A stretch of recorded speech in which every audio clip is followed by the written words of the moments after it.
Ia menikahi putri majikannya, bukan karena cinta, melainkan kontrak untuk menutupi aib. Sebagai sopir, ia rela menjadi ayah palsu demi uang. Namun, ia menemukan rahasia yang lebih gelap. Pria yang menghamili Dinda tersebut ternyata mengancam nyawanya. Agam tidak pernah membayangkan nasibnya akan berubah drastis hanya karena panggilan mendadak dari majikannya. Selama 5 tahun terakhir, kehidupannya sebagai sopir pribadi Tuan Pramudya berjalan lurus dan sederhana. Ia adalah pemuda 23 tahun yang jujur, pekerja keras, dan memiliki satu tujuan mulia, membahagiakan ibunya di kampung. Hari itu, setelah selesai membersihkan mobil Mercedes-Benz mengilap di bawah terpaan matahari sore, ia dipanggil mendadak ke ruang kerja Tuan Pramudya. "Agam, kamu dipanggil ke dalam." "Sekarang juga," kata Pak Parjo, satpam senior, dengan nada cemas. Jantung Agam berdebar. Ruang kerja itu adalah area terlarang, tempat di mana urusan bisnis kelas kakap diselesaikan. Ia melangkah ragu melewati keindahan rumah megah yang selama ini hanya ia pandangi dari balik kemudi. Di depan pintu kayu berukir, ia menarik napas, lalu mengetuknya perlahan. "Masuk." Suara Tuan Pramudya terdengar tegas. Namun ada nada keputusasaan yang terselip di sana. Agam masuk. Ruangan itu dipenuhi aroma kopi dan buku tua. Tuan Pramudya duduk di balik meja. Wajahnya terlihat lelah, sorot matanya tajam namun penuh kegelisahan. Di sofa, Ibu Maya tampak sembab, seolah baru selesai menangisi dunia. Di sampingnya, duduk membatu Dinda Pramudya, putri tunggal sang majikan. Rambut panjang Dinda menutupi sebagian wajahnya, memancarkan aura kesedihan dan kebekuan. Agam mengambil tempat duduk yang ditawarkan. Ia merasa seperti terdakwa, meski tak tahu apa kesalahannya. "Agam, saya sudah kenal kamu lama." Tuan Pramudya memulai. Suaranya berat. "Kamu adalah karyawan terbaik, jujur, dan berpegang teguh pada prinsip. Tapi hari ini, saya tidak memanggil kamu sebagai sopir, melainkan sebagai harapan terakhir keluarga saya." Agam merasakan firasat buruk yang menusuk. Ia menatap Dinda, yang kini perlahan mengangkat kepala.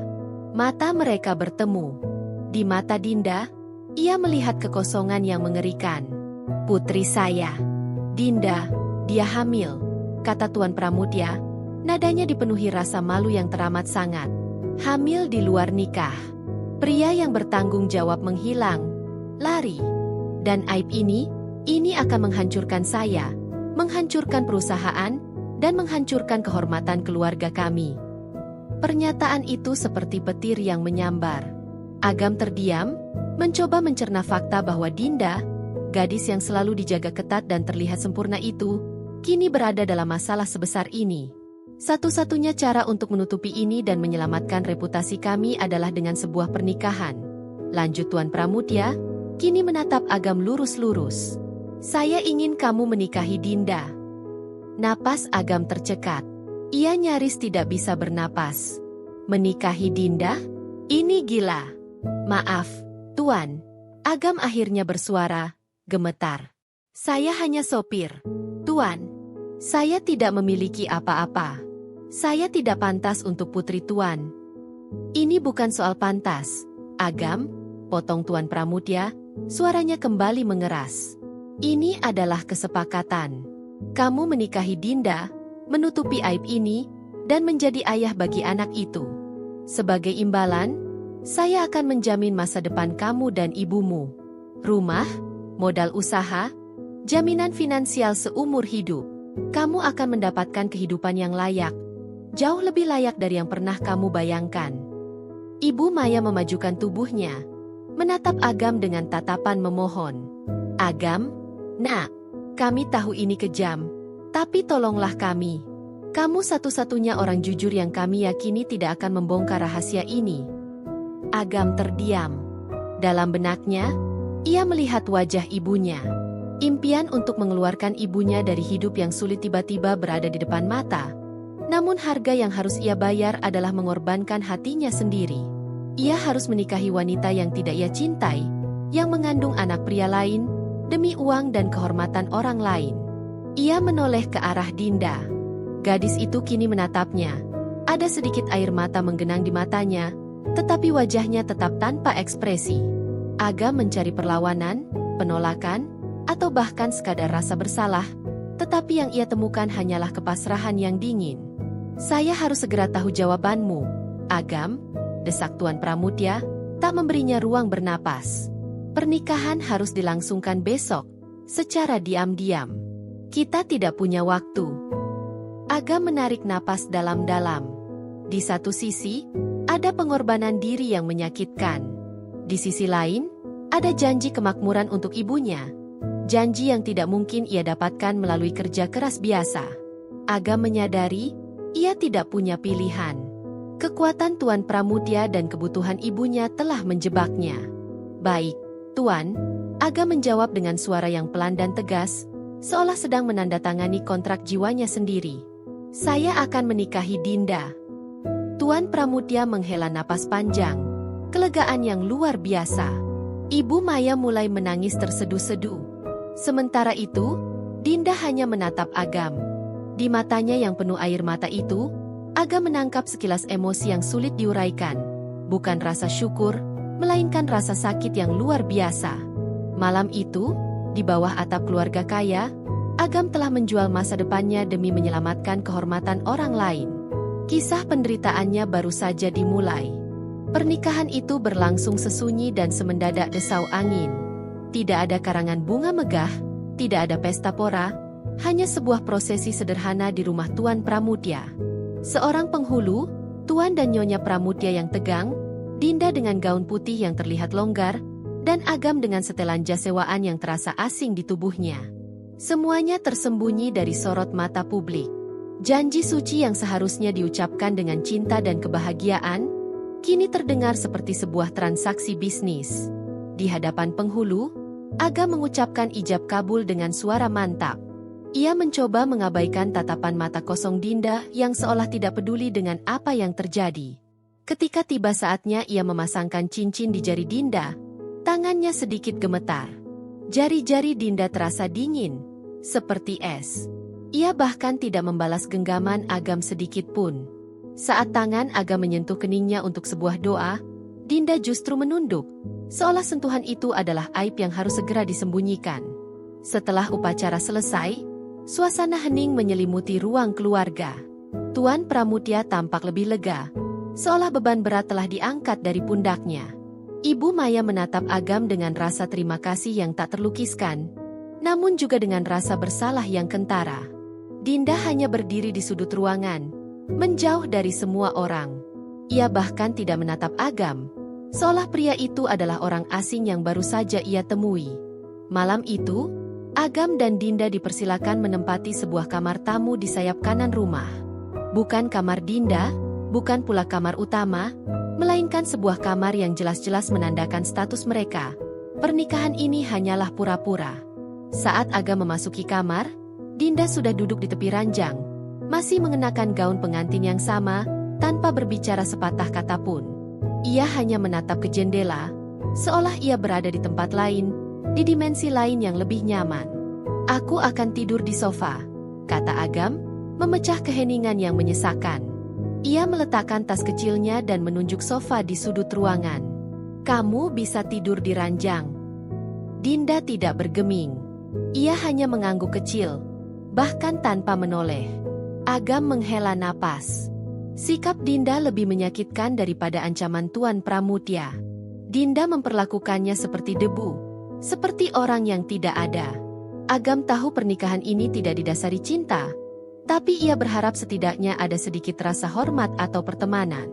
Ternyata, tidak ada. "Kita perlu bicara," kata Agam, mencoba lagi. Ia duduk di sofa, menjaga jarak. "Tentang kita. Tentang pernikahan ini." Dinda akhirnya menoleh. Sorot matanya begitu dingin, seolah ia memandang sesuatu yang menjijikkan. "Tidak ada yang perlu dibicarakan," katanya, suaranya pelan tapi menusuk. "Kamu sudah tahu semuanya, kan? Kita menikah hanya karena paksaan. Kamu mendapatkan uang, dan aku mendapatkan nama baik keluargaku. Titik. Tidak ada yang lebih dari itu." Kata-kata Dinda seperti panah yang menusuk hati Agam. Ia merasa harga dirinya diinjak-injak, meski ia telah mengorbankan segalanya. Ia tahu ini demi ibunya, tapi rasa sakit tetap ada. Aku tahu, tapi kita harus tetap hidup di bawah satu atap. Aku tidak ingin ada pertengkaran atau suasana tidak nyaman di antara kita. Aku akan melakukan tugasku sebagai suami, tapi aku tidak akan memaksamu melakukan apapun. Dinda tertawa sinis, tawa yang tidak sampai ke matanya. Melakukan tugas sebagai suami? Kamu pikir kamu siapa? Matanya kembali berair. Namun kali ini bukan air mata sedih, melainkan air mata kemarahan. Kamu tahu, aku harus menanggung ini semua karena aku salah memilih orang. Aku salah mencintai orang. Dan sekarang, aku harus menikah denganmu, orang yang sama sekali tidak aku kenal, hanya untuk menutupi kesalahanku. Kamu pikir ini adil untukku? Agam terkejut dengan ledakan emosi Dinda. Ia tidak menyangka Dinda akan sesensitif ini. Tapi ia juga mengerti. Dinda adalah korban. Ia korban dari cinta yang salah, korban dari tekanan keluarga yang kejam. Agam mencoba menenangkan dirinya. Ia tidak boleh terpancing. Ia harus menjadi orang yang lebih dewasa di antara mereka. Aku tidak mengatakan ini adil untukmu, Dinda. Jawab Agam, suaranya setenang mungkin. Dan aku minta maaf atas apa yang terjadi. Aku tidak pernah meminta semua ini. Tapi sekarang kita berada di posisi yang sama. Kita sama-sama terjebak. Jadi, bisakah kita setidaknya menjadi teman? Agar semua ini lebih mudah. Teman? Dinda bangkit berdiri. Ia berjalan ke arah jendela, menatap pemandangan kota di kejauhan. Aku tidak butuh teman. Aku hanya butuh seseorang yang bisa menyelamatkan namaku, dan itu kamu. Dinda menoleh, menatap Agam dengan tatapan tajam. Dengarkan aku baik-baik, Agam. Pernikahan ini hanyalah sandiwara. Aku akan tetap menjadi Dinda, putri Tuan Pramudya. Dan kamu akan tetap menjadi Agam, sopir yang kini menjadi suamiku. Jaga jarakmu. Jangan pernah menyentuhku. Apalagi anak ini.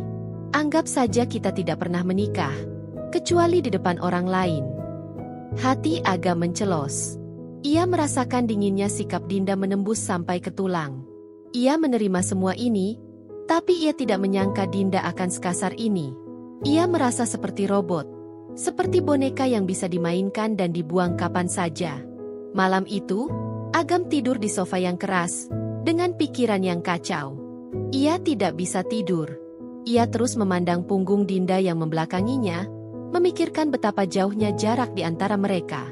Agam tahu, janji yang ia buat untuk menyelamatkan kehormatan keluarga itu, telah mengubur hatinya sendiri. Pernikahan itu bukanlah awal dari kebahagiaan, melainkan awal dari penderitaan yang lebih dalam. Ia harus menanggung beban, tidak hanya dari Tuan Pramudya, tapi juga dari Dinda sendiri. Beban untuk menjadi suami pura-pura, beban untuk menjadi ayah palsu, dan beban untuk menahan luka emosional yang Dinda berikan. Ia merasa sangat sendirian di ruangan yang begitu megah itu. Agam menyadari, malam ini hanyalah permulaan dari malam-malam dingin yang tak terhitung jumlahnya di masa depan. Ia hanya bisa berharap, suatu saat nanti, es di hati Dinda akan mencair. Kabar pernikahan Dinda dan Agam disebarkan secara tertutup, hanya kepada lingkaran sosial terdekat keluarga Pramudya. Alasannya sederhana, Dinda dan Agam baru saja kembali dari liburan rahasia dan memutuskan menikah secara mendadak. Meski banyak yang berbisik dan curiga, tidak ada yang berani mempertanyakan keputusan mendadak Tuan Pramudya yang dikenal tegas dan tertutup. Bagi masyarakat luar, sandiwara telah dimulai. Bagi Agam, setiap hari yang ia jalani adalah ujian kesabaran yang tak terperi. Sejak pernikahan, Agam tidak lagi menjadi sopir, melainkan menantu baru yang ditempatkan sebagai kepala operasional kecil di salah satu anak perusahaan Pramudya. Jabatan itu hanyalah kedok, namun Agam menjalaninya dengan serius, menunjukkan integritas dan kerja kerasnya, jauh melampaui ekspektasi Tuan Pramudya. Ia ingin membuktikan bahwa ia bukan hanya menantu karena belas kasihan. Di rumah, Kehidupan rumah tangga mereka adalah antitesis dari apa yang seharusnya terjadi pada pasangan pengantin baru. Kamar tidur mereka, meskipun mewah, terasa seperti kuburan emosi. Kontrak tidak tertulis dari malam pertama terus dipatuhi Dinda dengan disiplin yang dingin. Ia akan pergi tidur setelah Agam yakin sudah terlelap di sofa, dan bangun jauh sebelum Agam terbangun. Interaksi mereka sangat minim, nyaris tidak ada. Suatu pagi, Agam mencoba membangun suasana. Ia membawa 2 cangkir teh hangat ke kamar. "Dinda," panggil Agam pelan. Dinda yang sedang menyisir rambut di depan meja rias menoleh sekilas. Tatapannya datar. "Apa?" "Teh. Aku buatkan teh bunga krisan. Katanya bagus untuk ibu hamil," kata Agam canggung. Ia meletakkan cangkir itu di meja. Dinda menatap cangkir itu, lalu kembali menatap pantulannya di cermin. "Aku tidak memintanya," jawabnya dingin. "Terima kasih. Tapi aku tidak ingin minum apapun darimu. Aku tidak nafsu." Agam merasakan hatinya perih. Namun ia harus tetap tenang. "Tidak apa-apa. Aku hanya ingin mencoba bersikap seperti suami sungguhan. Setidaknya saat kita sendirian," balasnya, mencoba tersenyum tulus. Dinda meletakkan sisirnya, lalu berbalik penuh, menyandarkan tubuhnya yang mulai membesar pada meja rias.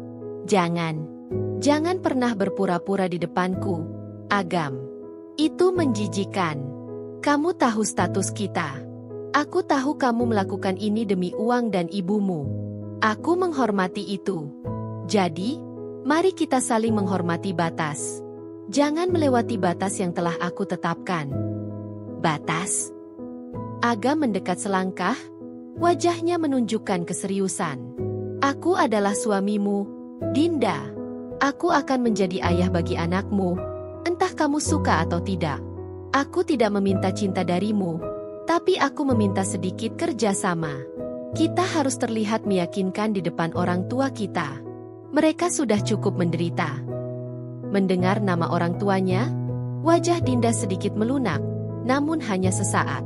"Tentu. Aku akan berakting sempurna di depan orang tua dan publik. Aku akan menjadi istri yang manis, dan kamu akan menjadi suami yang ideal. Tapi begitu pintu kamar ini tertutup, kamu kembali ke sofamu, dan aku kembali ke duniaku. Paham?" Agam mengangguk pahit. "Paham. Aku tidak akan pernah menyentuhmu, Dinda. Aku menghormati keadaanmu. Tapi, izinkan aku peduli. Izinkan aku bertanya apakah kamu butuh sesuatu, atau jika kamu merasa sakit.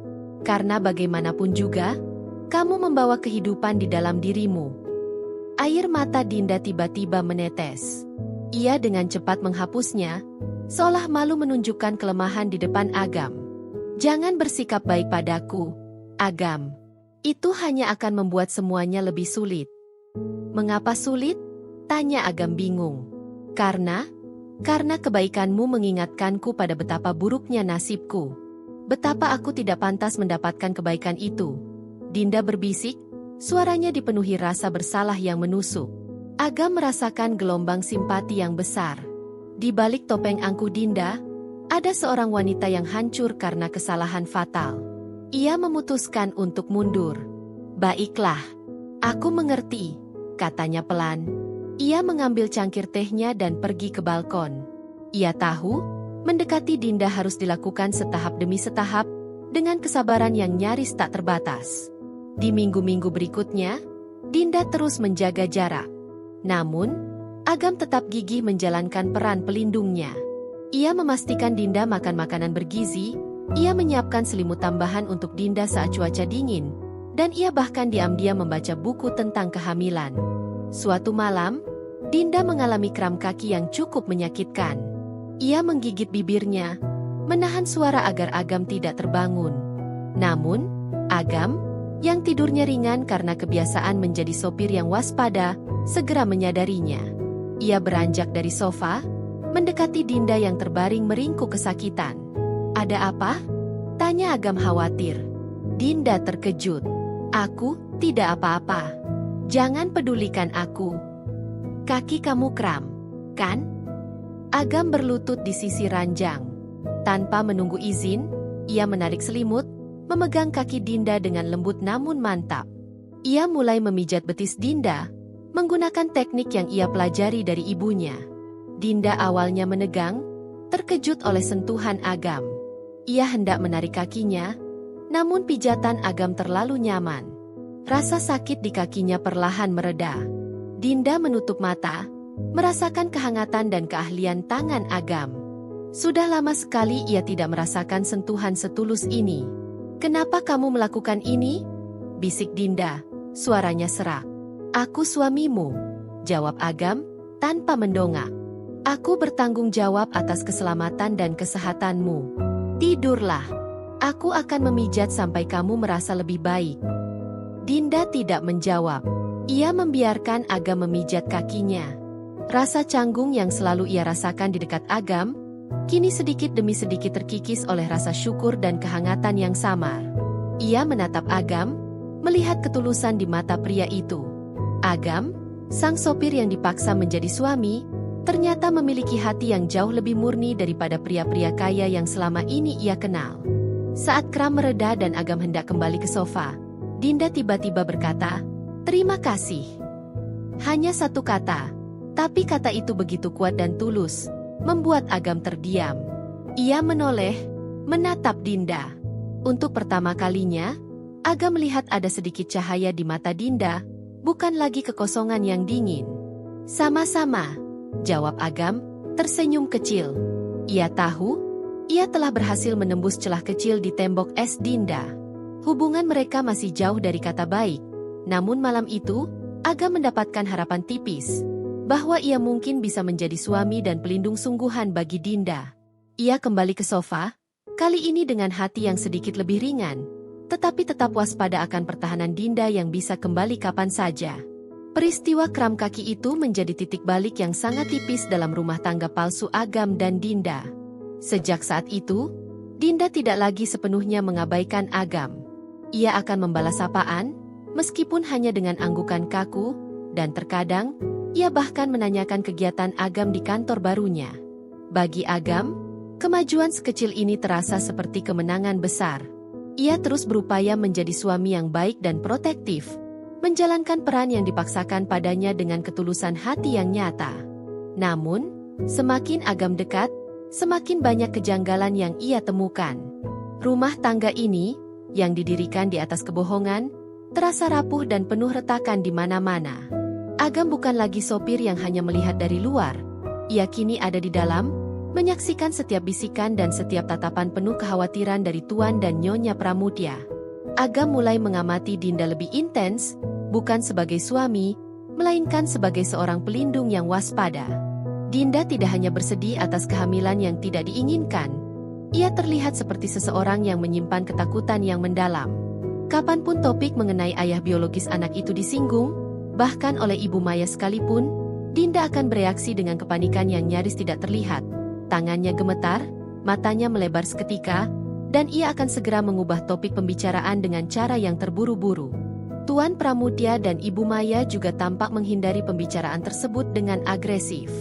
Cerita bahwa pria itu hanya menghilang terasa terlalu sederhana untuk menjustifikasi tingkat kecemasan yang mencekik seluruh keluarga ini. "Siapa pria itu, Din?" tanya Agam suatu malam, saat mereka sedang makan malam berdua dan suasana terasa lebih santai dari biasanya. Dinda sontak menjatuhkan sendoknya. Denting sendok yang jatuh ke piring keramik terdengar memecah keheningan. "Kenapa kamu bertanya lagi soal itu?" tanyanya. Suaranya naik satu oktav, penuh pertahanan. "Hanya penasaran.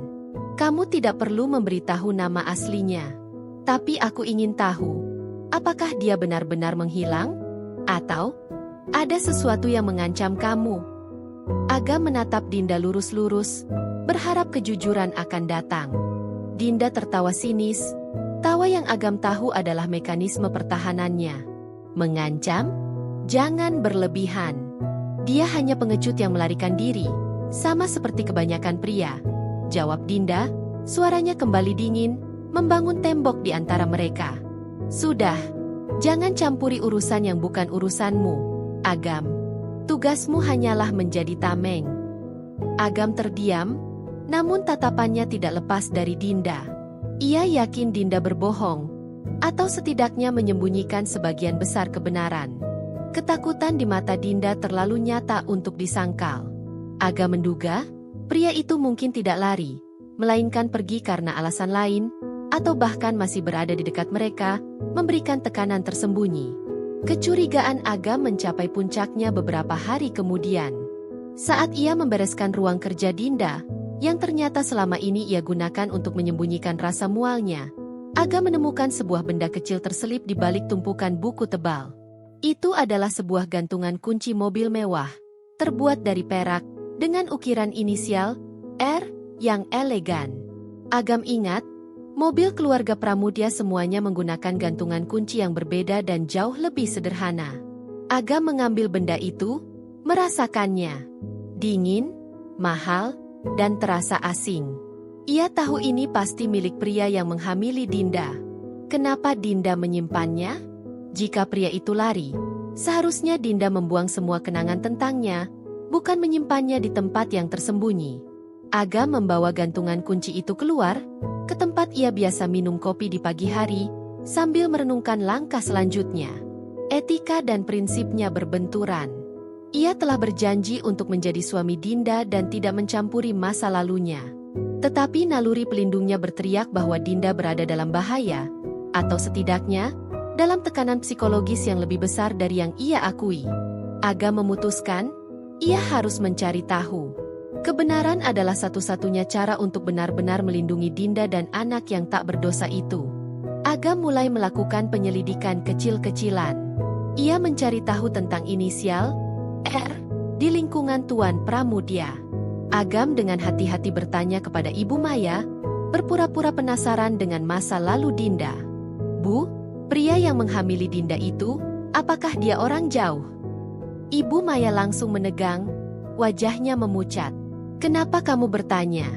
Agam, sudah saya katakan, dia sudah pergi. Jangan pernah membahasnya lagi, ya nak, demi keselamatan Dinda. Reaksi Ibu Maya yang berlebihan dan kata, keselamatan, semakin meyakinkan Agam bahwa ada sesuatu yang disembunyikan. Keluarga ini tidak hanya melindungi kehormatan, mereka melindungi diri mereka sendiri dari ancaman nyata. Rasa ingin tahu Agam berubah menjadi kebutuhan mendesak. Ia mulai menggunakan aksesnya sebagai menantu untuk melihat dokumen-dokumen perusahaan yang samar-samar, mencari nama dengan inisial R yang memiliki koneksi erat dengan keluarga, atau mungkin yang baru-baru ini memutuskan hubungan kerja. Agam tahu ia mengambil risiko besar.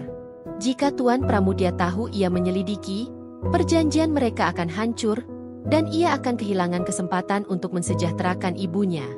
Namun, di dalam hati Agam, janji untuk melindungi Dinda, meskipun didasari keterpaksaan, kini terasa lebih penting daripada perjanjian finansial. Ia merasa bertanggung jawab untuk membersihkan kekacauan emosional yang Dinda hadapi. Agam menggenggam gantungan kunci berinisial R itu, merasakan berat rahasia keluarga Pramudia di telapak tangannya. Ia harus menemukan identitas R dan alasan Dinda terpaksa berdiam diri. Minggu-minggu berlalu dengan cepat. Perut Dinda semakin membesar, mendekati bulan ke-7.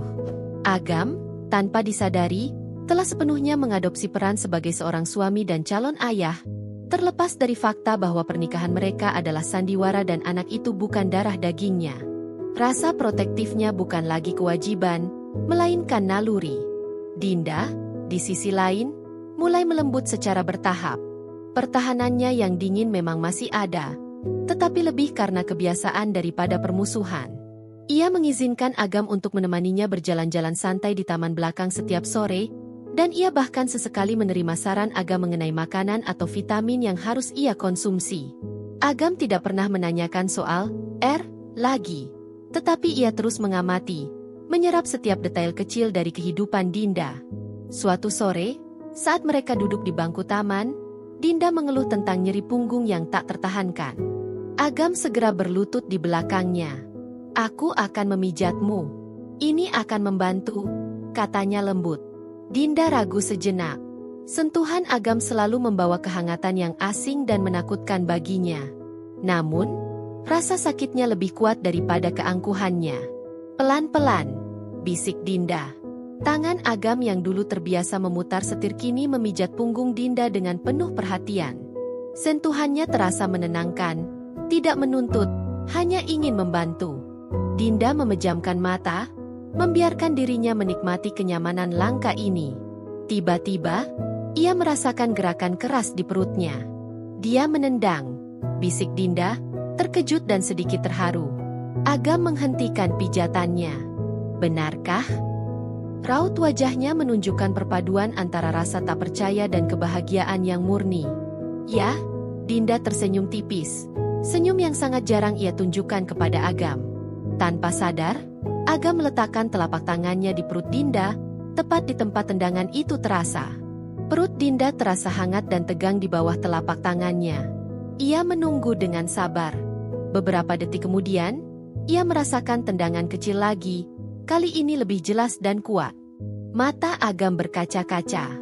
Perasaan yang ia rasakan jauh melampaui tugas dan kontrak. Ia merasakan ikatan yang aneh dan kuat dengan janin di dalam sana. Dia kuat, bisik Agam, suaranya tercekat oleh emosi. Dia pasti akan menjadi anak yang hebat. Dinda menatap wajah Agam. Ia melihat ketulusan yang luar biasa. Tidak ada pura-pura, tidak ada kepalsuan, hanya kebahagiaan seorang calon ayah. Perasaan bersalah Dinda kembali menghantamnya. Ia tahu, Agam telah menginvestasikan hati dan perasaannya pada anak ini, dan ia akan terluka sangat dalam jika ia tahu kebenarannya. Agam, panggil Dinda pelan. Agam mengangkat wajahnya, menatap Dinda dengan mata yang penuh kelembutan. Iya. Kamu? Kenapa kamu baik sekali padaku? Kamu tahu, aku tidak pantas mendapatkan ini. Dinda meremas jemarinya. Kamu tahu anak ini bukan anakmu. Kenapa kamu bersikap seolah-olah dia adalah segalanya bagimu? Agam menarik tangannya dari perut Dinda, lalu menggenggam jemari dingin Dinda. Aku tahu faktanya, Dinda. Tapi lihat dia. Dia ada di sana. Dia nyata. Aku sudah berjanji pada Tuan Pramudia bahwa aku akan menjadi ayahnya. Dan jika aku sudah berjanji, aku akan melakukannya dengan sepenuh hati. Aku tidak peduli siapa ayah biologisnya. Dia adalah anakku. Aku tidak ingin dia merasa kekurangan kasih sayang seorang ayah. Dinda menunduk, air matanya menetes perlahan. Kamu terlalu baik, Agam. Kamu tidak tahu apa-apa. Aku tahu cukup, balas Agam tegas. Aku tahu kamu takut. Aku tahu ada sesuatu yang kamu sembunyikan. Dan aku tidak akan memaksamu bicara, sampai kamu siap. Tapi aku ingin kamu tahu, kamu tidak sendirian. Aku ada di sini. Aku suamimu, dan aku pelindungmu. Momen kehangatan itu begitu intens, begitu nyata. Dinda merasakan dinding yang ia bangun mulai retak di bawah kebaikan Agam yang tak terhingga. Ia ingin sekali bersandar pada Agam, menceritakan seluruh beban dan ancaman yang ia hadapi. Namun, bayangan masa lalu dan ancaman, tiba-tiba muncul di benaknya, menghancurkan momen itu. Dinda ingat alasan ia harus bungkam, alasan mengapa ia memilih Agam sebagai tameng, demi keselamatan Agam sendiri. Jika Agam tahu kebenarannya, pria jujur ini pasti akan melawan dan Dinda tahu Rendra adalah sosok yang tidak akan ragu melukai siapapun yang menghalangi rencananya. Dinda segera menarik tangannya dari Agam. Ekspresinya kembali mengeras, dipenuhi rasa panik yang tersembunyi. Sudah cukup, katanya, suaranya tajam. Jangan berlebihan, Agam. Jangan lupakan batasan kita. Aku hanya merasa sakit. Aku akan kembali ke kamar. Dinda bangkit dengan tergesa-gesa, meninggalkan Agam di taman sendirian. Agam menatap punggung Dinda yang menjauh, hatinya dipenuhi kekecewaan. Ia tahu, ia hampir saja berhasil. Namun, ada kekuatan yang jauh lebih besar dan menakutkan yang menarik Dinda kembali ke dalam cangkang pertahanannya. Agam menyentuh bekas tendangan anak itu di perutnya. Lalu ia menggenggam gantungan kunci berinisial yang selalu ia bawa. Siapapun kamu telah menyakiti istriku. Dan aku akan mencari tahu, janji Agam dalam hati. Rasa cinta dan tanggung jawabnya yang tulus telah menjadi motivasi kuat untuk menyelidiki kebenaran yang ditutupi oleh keluarga Pramudia.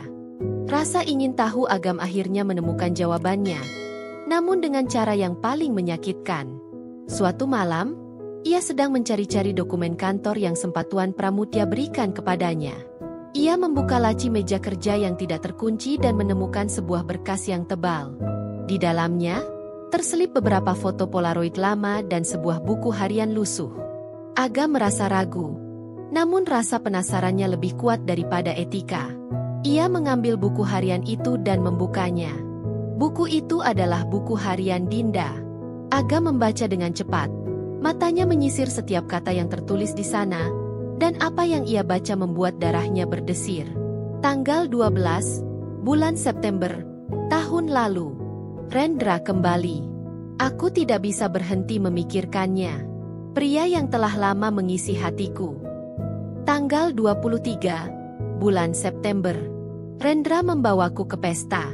Malam itu, kami terlalu banyak minum, dan segalanya terjadi begitu saja. Aku menyesal, tetapi di satu sisi, aku bahagia. Tanggal 1, bulan Oktober. Rendra berjanji akan bertanggung jawab.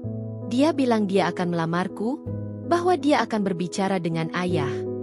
Tanggal 7, bulan Oktober semuanya hancur. Rendra mengatakan bahwa ia tidak bisa menikahiku.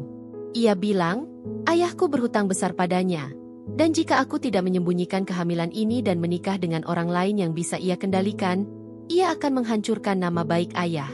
Ia juga bilang, jika aku berani membongkar identitasnya, ia akan memastikan tidak ada yang percaya, dan bahkan ia bisa melakukan sesuatu yang jauh lebih buruk pada orang yang aku cintai. Termasuk orang yang aku kagumi dari jauh, Agam. Agam berhenti membaca. Jantungnya berdebar kencang. Ia mengusap matanya, tidak percaya dengan apa yang baru saja ia baca. Rendra. Inisial yang ia temukan di gantungan kunci. Rendra adalah pria yang menghamili Dinda. Dan yang lebih mengejutkan, Rendra bukan sekadar pria yang kabur, melainkan seorang manipulator yang mengancam kehancuran keluarga Pramudia. Dan yang paling menyakitkan, nama Agam disebut di buku harian itu. Dinda sudah tahu bahwa ia mengagumi Agam dari jauh. Dan Dinda memilih untuk menikahinya, bukan hanya untuk menutupi aib, tetapi juga untuk melindunginya dari Rendra. Agam kembali ke halaman sebelumnya. Ia melihat foto-foto yang terselip di sana. Foto-foto Dinda bersama seorang pria tampan berambut pirang, dengan senyum menawan, namun matanya memancarkan sesuatu yang dingin. Agam mengenali pria itu. Rendra Aditama. Sepupu jauh Dinda yang sesekali datang untuk urusan bisnis. Seorang pria cerdas yang selama ini dikenal sebagai pria baik-baik.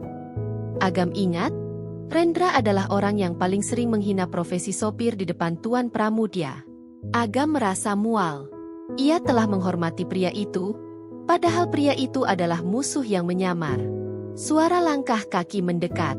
Agam segera menyembunyikan buku harian dan foto-foto itu. Ia meletakkannya kembali di laci dan duduk seolah tidak terjadi apa-apa. Pintu terbuka dan Dinda masuk. Ia menatap Agam dengan tatapan waspada, seolah tahu ada sesuatu yang berbeda. "Kamu baik-baik saja?" tanya Dinda, suaranya pelan. Agam mendongak. Ia menatap Dinda, mencoba menutupi badai emosi di dalam dirinya. "Aku baik-baik saja," jawabnya. Suaranya serak.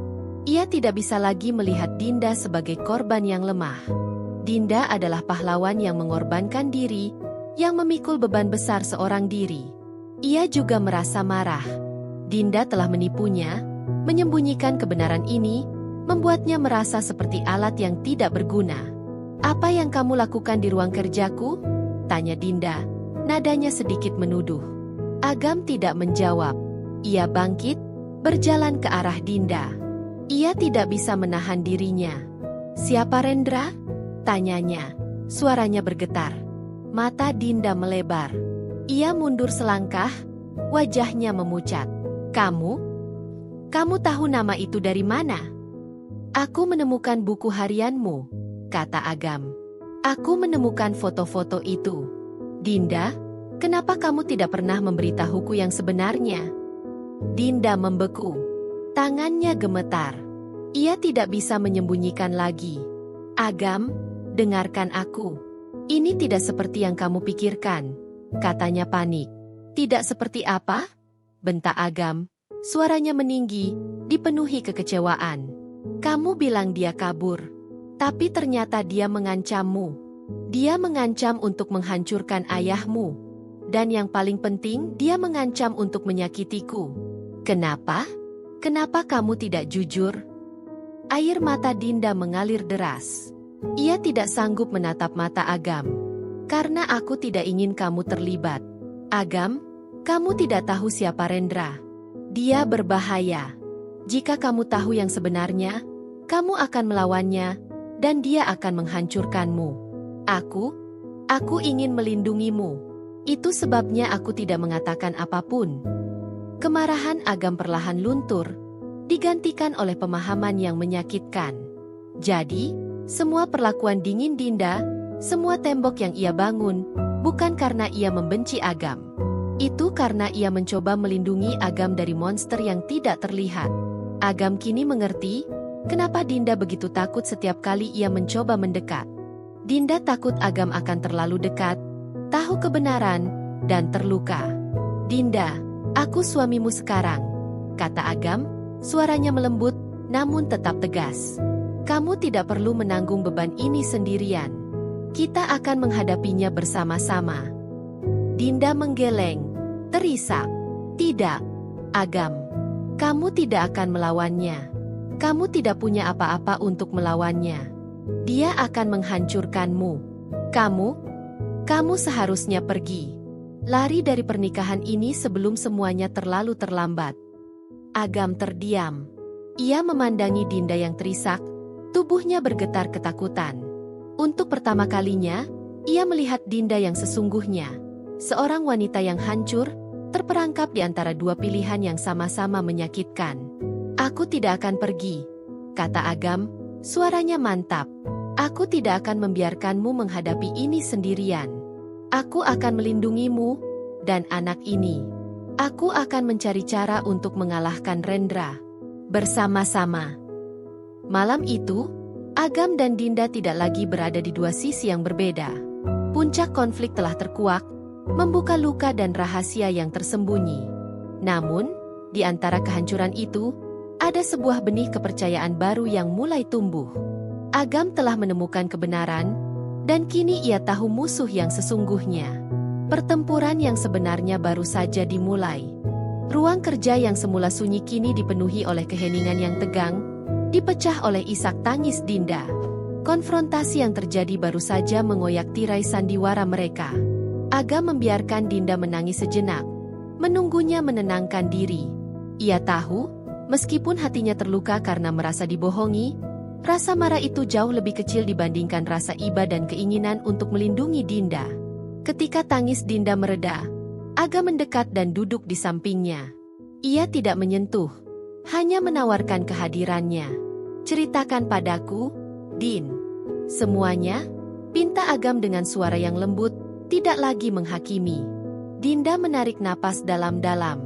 Rendra, dia bukan hanya sepupu jauh seperti yang dikenal orang-orang. Dia adalah investor terbesar ayah di proyek properti raksasa kami, dan dia juga memiliki saham minoritas yang signifikan di perusahaan kami. Dia pintar, licik, dan sangat haus kekuasaan. Agam mengangguk. Ia sudah menduganya. Kekuatan Rendra bukan hanya terletak pada uang, tapi pada pengaruhnya. Ketika aku hamil, aku pikir dia akan bertanggung jawab. Lanjut Dinda, suaranya tercekat. Tapi dia bilang, ini adalah peluang emas. Dia mengancam ayah. Dia bilang, jika ayah tidak menemukan orang yang mau menikahiku dan mengakui anak ini agar reputasi kami tetap bersih, dia akan membongkar semua kecurangan pajak kecil yang pernah ayah lakukan di masa lalu. Itu bisa membuat ayah bangkrut dan masuk penjara. Agam terkejut. Masalahnya jauh lebih besar dari sekadar aib keluarga. Ini adalah pemerasan murni.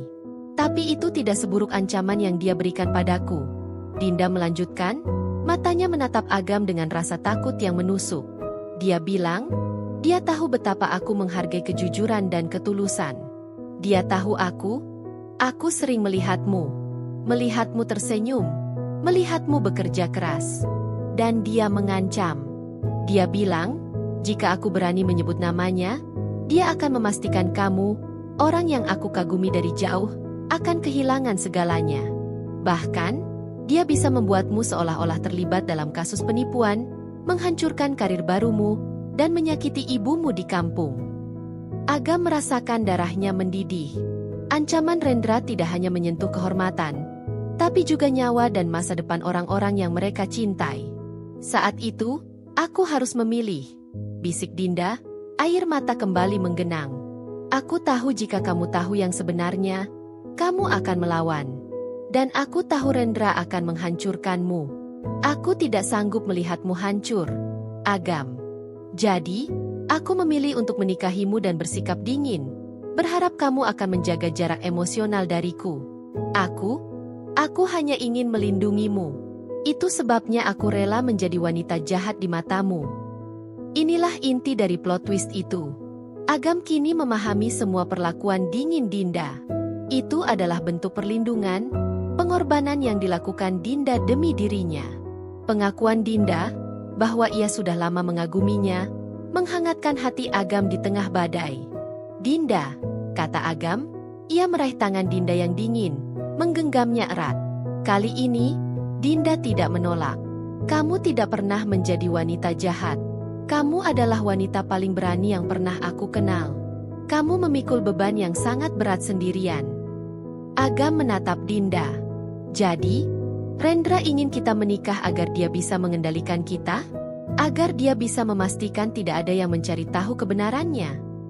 Dinda mengangguk pelan. Ya, dia ingin memastikan pernikahan kita palsu, sehingga dia masih memiliki kendali penuh atas hidupku, dan dia bisa kapan saja menghancurkan ayah jika aku tidak patuh. Agam berdiri, langkahnya penuh tekad. Ia merasa lega karena kebenaran telah terungkap, dan kini ia tahu siapa musuh sebenarnya. Rasa pengkhianatan yang ia rasakan terhadap Dinda telah lenyap, berganti menjadi cinta dan rasa hormat yang mendalam. Kita akan menghadapinya, kata Agam, suaranya tegas. Aku tidak takut pada ancamannya. Kamu tidak perlu melindungiku lagi. Mulai sekarang, kita adalah suami istri yang sesungguhnya. Kita akan melawan Rendra, bukan dengan kekerasan, tapi dengan kecerdasan. Kita akan membuktikan bahwa pernikahan ini adalah nyata, dan kita bahagia, sehingga Rendra tidak punya alasan untuk mengendalikan kita. Dinda menatapnya, ada secercah harapan di matanya yang lelah. Tapi bagaimana, Agam? Dia punya segalanya. Koneksi, uang, dan semua bukti itu. Dia punya segalanya, tapi dia tidak punya satu hal yang kita punya. Dinda, jawab Agam, tersenyum kecil. Ia menggenggam tangan Dinda lebih erat. Kita punya cinta dan kejujuran. Kita akan bertindak seolah-olah kita adalah pasangan yang paling bahagia di dunia. Kita akan membuat Rendra percaya bahwa kita benar-benar saling mencintai. Dan begitu dia yakin, kita akan mencari bukti untuk menjatuhkannya. Dinda tidak bisa menahan senyum. Senyum pertamanya yang tulus, penuh harapan, dan bukan senyum paksaan. Malam itu, Agam dan Dinda membuat janji baru. Bukan janji yang dipaksakan oleh orang tua, melainkan janji yang lahir dari cinta yang terpendam dan keinginan kuat untuk bertahan. Mereka adalah dua orang yang terluka, kini bersatu, siap menghadapi badai. Setelah malam pengakuan yang menghancurkan, Agam dan Dinda memutuskan untuk mengubah strategi mereka secara radikal. Tidak ada lagi dinginnya tembok pertahanan, tidak ada lagi tidur terpisah. Malam itu, Agam pindah dari sofa keranjang, tidur di sisi Dinda, hanya berbagi kehangatan dan rasa aman, tanpa ada tuntutan fisik. Dinda membutuhkan perlindungan, dan Agam telah berjanji akan memberikannya. Kita harus meyakinkan Rendra, kata Agam suatu pagi, saat mereka sarapan berdua di meja makan, sebuah kebiasaan baru yang mereka mulai lakukan. Dia pasti mengawasi kita. Dia harus melihat bahwa pernikahan ini bekerja, dan kita bahagia. Dinda mengangguk, sorot matanya kini penuh semangat, bukan lagi keputusasaan. Dia sangat mengagungkan dirinya. Dia akan sangat marah jika tahu rencananya untuk membuatku menderita justru membuatku bahagia. Mereka mulai berakting. Di depan orang tua Dinda, mereka menunjukkan kemesraan yang hati-hati, berpegangan tangan, saling melirik penuh arti, dan berbicara tentang rencana masa depan anak mereka. Tuan dan Nyonya Pramudia sangat lega melihat perubahan ini, tanpa menyadari sandiwara yang mereka saksikan adalah sandiwara di dalam sandiwara. Perubahan paling mencolok adalah ketika Rendra tiba-tiba muncul di rumah keluarga Pramudia. Rendra datang dengan senyum manis dan aura superioritas yang menjengkelkan, pura-pura memberikan ucapan selamat yang terlambat atas pernikahan mereka. Agam dan Dinda tahu, kedatangannya adalah untuk melakukan inspeksi, memastikan Dinda masih dalam kendalinya. "Selamat ya, Agam." "Dinda," kata Rendra, saat ia menjabat tangan Agam. Jabatannya dingin dan terasa meremehkan. Tidak kusangka mantan sopir ayah kini menjadi menantu. Dunia memang penuh kejutan. Agam tersenyum ramah. Senyum yang disembunyikan di dalamnya niat baja. "Terima kasih, Mas Rendra. Saya sangat berterima kasih pada Tuan Pramudia yang telah memberikan saya kesempatan ini. Dinda adalah istri yang luar biasa. Saya merasa beruntung sekali." Rendra terkejut melihat Agam yang tenang dan percaya diri. Ia selalu mengira Agam adalah pria penurut yang mudah diintimidasi. Saat Dinda mendekat, Rendra menatap perutnya dengan ekspresi menghina yang nyaris tak terlihat. "Bagaimana keadaanmu, Din? Aku harap suami barumu bisa menjagamu dengan baik. Tidak seperti pria bajingan yang menghilang itu, ya?" Dinda tersenyum tipis, menggandeng erat lengan Agam. "Agam lebih dari baik, Rendra. Dia adalah pria yang bertanggung jawab dan tulus.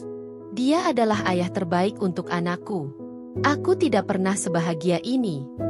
Kata-kata Dinda menusuk Rendra. Wajahnya sempat menegang sesaat, namun ia segera menutupinya dengan tawa palsu. "Ah, baguslah kalau begitu. Aku senang melihat kalian bahagia.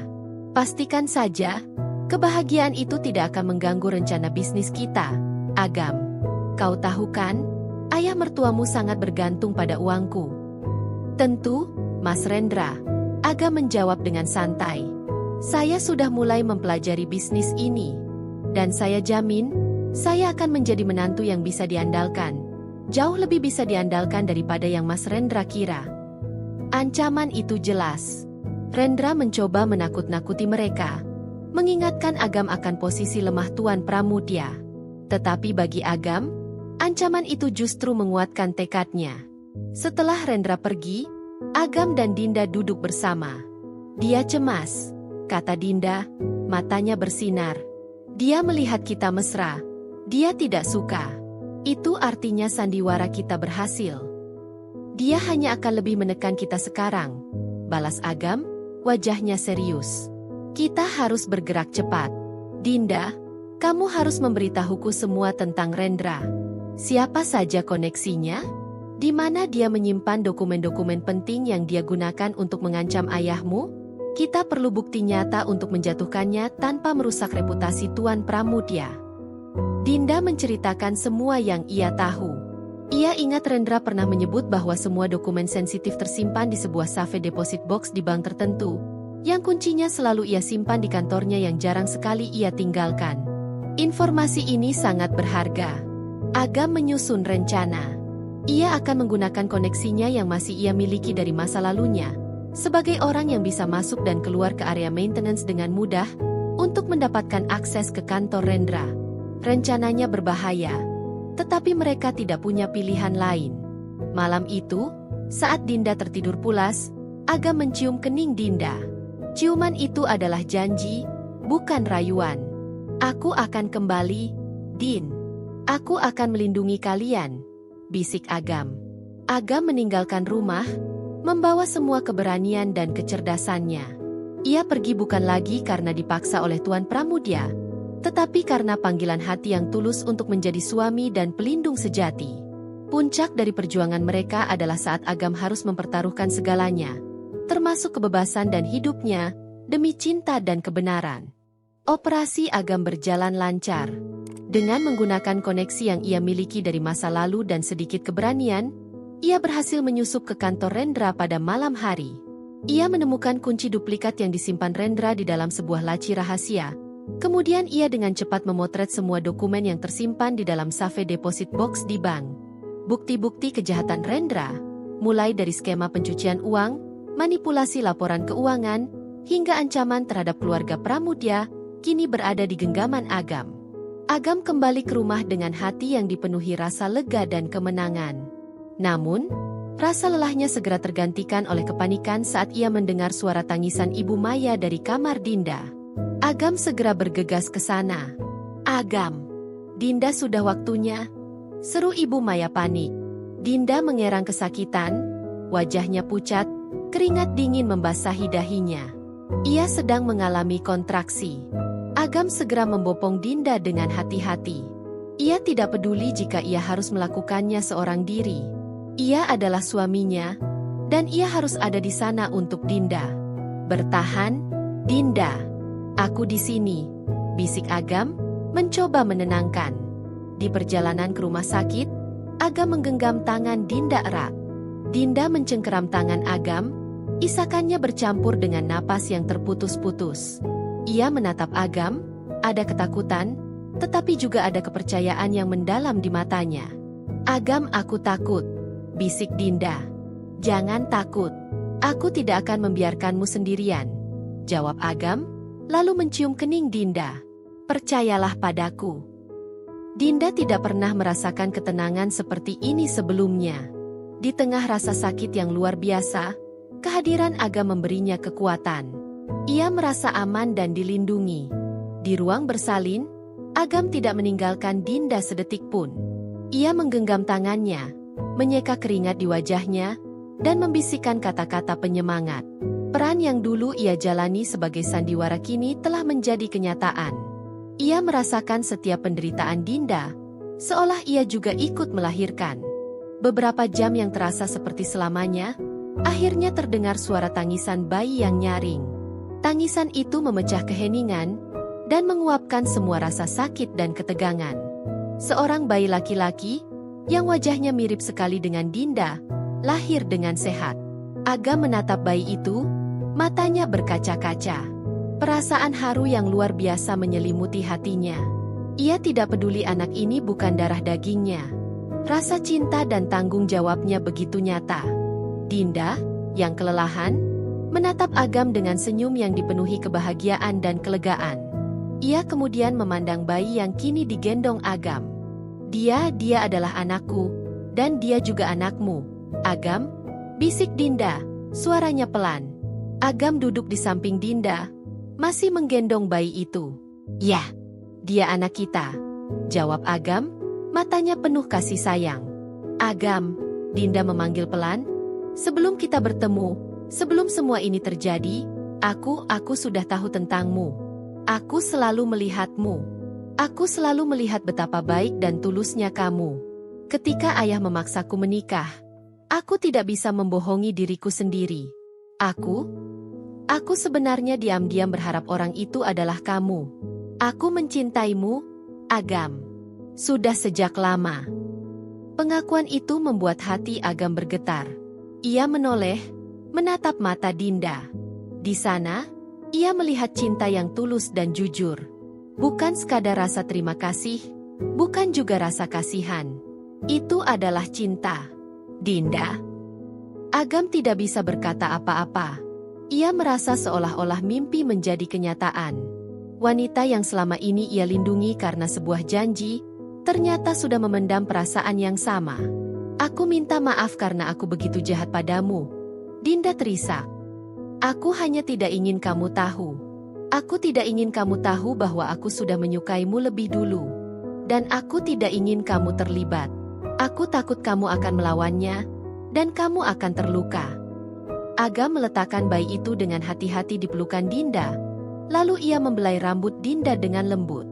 "Aku tahu. Dan aku mengerti. Aku juga mencintaimu, Dinda. Dan aku akan selalu melindungimu. Bukan hanya karena janji, Tapi karena kamu adalah istriku dan ibu dari anakku. Agam menunduk dan mencium bibir Dinda. Ciuman pertama mereka yang tulus dan penuh makna. Ciuman itu adalah janji baru. Janji bahwa mereka akan berjuang bersama. Mereka bukan lagi dua orang asing yang terikat oleh sebuah kontrak, melainkan dua jiwa yang telah menemukan cinta sejati di tengah badai. Beberapa hari setelah kelahiran putra mereka, yang diberi nama Arsyad, Agam dan Dinda kembali ke rumah. Mereka disambut dengan hangat oleh Tuan Pramutya dan Ibu Maya. Suasana di rumah besar itu kini terasa berbeda. Tidak ada lagi ketegangan, digantikan oleh kebahagiaan yang meluap-luap dari kehadiran Arsyad. Tuan Pramutya memeluk Agam dengan mata berkaca-kaca. "Terima kasih, Nak Agam. Kamu benar-benar telah menjadi penyelamat dan putra terbaik bagi keluarga kami," ucapnya tulus. Namun, Agam tahu, perjuangan belum berakhir. Ia harus menyelesaikan masalah Rendra untuk memastikan masa depan mereka aman. Ia menunggu saat yang tepat. Kesempatan itu datang ketika Rendra menelepon Tuan Pramutya, meminta pertemuan mendesak untuk membahas kontrak pernikahan Agam dan Dinda. Rendra ingin memastikan Agam masih dalam posisi lemah dan bisa ia kendalikan. Pertemuan diatur di ruang kerja Tuan Pramutya, di mana semua drama ini dimulai. Saat Rendra masuk, ia melihat Agam dan Dinda duduk berdampingan, wajah Dinda berseri-seri, dan Agam terlihat sangat percaya diri. Rendra menyeringai. "Sepertinya kalian menikmati peran kalian sebagai pasangan bahagia. Tapi jangan lupakan realitas, Agam. Kamu tahu siapa yang memegang kendali di sini?" Tuan Pramutya terlihat cemas, tetapi Dinda tersenyum. "Realitasnya adalah, Rendra," Dinda memulai, suaranya tenang dan mantap, "pernikahan kami nyata. Kami bahagia. Dan kamu tidak lagi memegang kendali apapun." Rendra tertawa meremehkan. "Jangan bodoh, Dinda. Aku masih bisa menghancurkan ayahmu, dan aku bisa membuat suamimu kembali menjadi sopir. Bahkan lebih buruk dari itu." Tepat saat Rendra mengucapkan ancamannya, Agam meletakkan sebuah flash drive kecil di meja. "Aku tidak berpikir begitu, Mas Rendra," kata Agam, nadanya datar namun menusuk. "Aku sudah tahu semuanya. Tentang utang-utang Tuan Pramutya yang kamu manipulasi, tentang skema pajak yang kamu gunakan untuk mengancamnya, dan yang paling penting, tentang bagaimana kamu memaksakan pernikahan ini demi kepentingan pribadimu." Wajah Rendra pucat pasi. Ia menatap Agam dengan marah dan terkejut. "Apa maksudmu? Dari mana kamu tahu?" "Aku sudah mendapatkan semua bukti, Mas Rendra. Dari kantormu, dari Safe Deposit Box MU, jelas Agam. Semua dokumen digital dan cetak yang kamu gunakan untuk memeras keluarga Pramutya, kini ada di tanganku. Aku sudah membuat salinannya, dan beberapa salinan aman lainnya sudah dikirimkan ke pihak berwenang sebagai asuransi." Rendra bangkit dengan marah, menunjuk ke arah Dinda. "Dasar pengkhianat. Kau pikir dengan menikahinya, kau akan aman? Aku akan tetap menghancurkan kalian." "Cobalah," potong Dinda, tanpa gentar. "Jika kamu berani melukai suamiku atau anakku, aku akan mempublikasikan semua bukti ini ke media massa. Bahkan sebelum kamu sempat menghancurkan ayahku. Kamu akan hancur lebih dulu, Rendra. Karir, reputasi, semuanya." Tuan Pramutya yang diam sejak tadi, kini bangkit berdiri. Ia menyadari sepenuhnya pengorbanan yang dilakukan menantunya. "Keluar dari rumahku, Rendra," perintah Tuan Pramutya. Suaranya dipenuhi otoritas yang lama hilang. "Semua kerjasama kita berakhir hari ini. Agam akan mengurus sisa utang dan masalah perusahaan. Kamu tidak lagi punya tempat di sini." Rendra tahu ia kalah. Ia terperangkap dalam jebakannya sendiri. Ia telah meremehkan cinta dan kecerdasan Agam. Tanpa daya, ia meninggalkan rumah itu dengan amarah yang membara, menyadari bahwa ia baru saja kehilangan segalanya karena kesombongannya. Setelah Rendra pergi, Tuan Pramutya memeluk Agam dan Dinda secara bergantian. "Aku minta maaf, Nak Agam," katanya, terisak. "Aku telah memaksamu dan putriku menanggung beban yang sangat berat. Aku minta maaf atas semua yang harus kalian lalui." "Sudahlah, Ayah, kata Dinda, tersenyum. Semua yang terjadi sudah tertulis. Justru karena ini, aku menemukan suami yang benar-benar kucintai. Agam membalas pelukan Tuan Pramudya. Ia kini telah mendapatkan segalanya. Restu, pengakuan, dan yang terpenting, cinta sejati Dinda dan keluarga kecilnya. Beberapa bulan kemudian, Agam benar-benar menjabat sebagai Direktur Utama Operasional perusahaan, membawa angin segar dan integritas yang tinggi. Mereka pindah ke rumah baru, rumah yang dibeli dari hasil kerja keras Agam sendiri, yang jauh dari bayangan kemewahan masa lalu, tetapi dipenuhi kehangatan. Dinda duduk di teras, menyaksikan Agam yang sedang menggendong Arsyad sambil bercanda. Agam menghampirinya, mencium keningnya. Aku mencintaimu, Din, bisik Agam. Aku lebih mencintaimu, Agam, jawab Dinda, membalas ciumannya. Terima kasih telah membawaku keluar dari kegelapan. Pernikahan yang dimulai dari paksaan, sandiwara, dan penuh pengkhianatan, kini telah bersemi menjadi sebuah ikatan cinta yang sejati, kuat, dan abadi. Agam, sang sopir sederhana, telah menjadi suami dan ayah sejati, membuktikan bahwa ketulusan hati jauh lebih berharga daripada semua kekayaan dunia. Mereka telah memulai lembaran hidup yang baru, yang benar-benar milik mereka, tanpa bayang-bayang masa lalu yang kelam.